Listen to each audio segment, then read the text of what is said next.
সুকুমার রায়ের কবিতা জীবনের হিসাব। বিদ্যে বোঝায় বাবুমশাই চড়ি শখের বোটে। মাঝি রে কন, বলতে পারিস সূর্যি কেন ওঠে? চাঁদটা কেন বাড়ে কমে, জোয়ার কেন আসে? বৃদ্ধ মাঝি অবাক হয়ে ফেলফেলিয়ে হাসে। বাবু বলেন, সারা জনম মরলি রে তুই খাঁটি, জ্ঞান বিনা জীবনটা তোর চারি আনাই মাটি। খানিক বাদে কহেন বাবু, বল তো দেখি ভেবে, নদীর ধারা কেমনে আসে পাহাড় হতে নেমে? বল তো কেন লবণ পোড়া সাগর ভরা পানি? মাঝি সে কয়, আরে মশাই অত কি আর জানি? বাবু বলেন, এই বয়সে জানিস নেও তা কি? জীবনটা তোর নেহাত খেলো, অষ্ট আনাই ফাঁকি।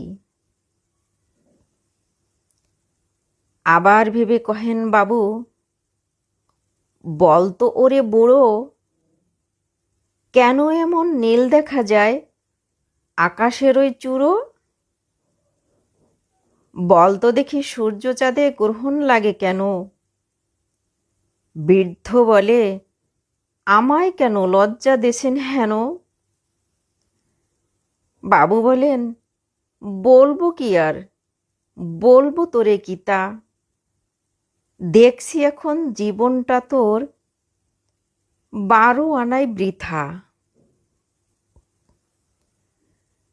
খানিক বাদে ঝড় উঠেছে, ঢেউ উঠেছে ফুলে। বাবু দেখেন নৌকোখানি ডুবলো বুঝি দুলে। মাঝি রে কন, এ কি আপদ, ওরে ও ভাই মাঝি, ডুবলো নাকি নৌকো এবার, মরবো নাকি আজি? মাঝি শুধায়, সাঁতার জানো?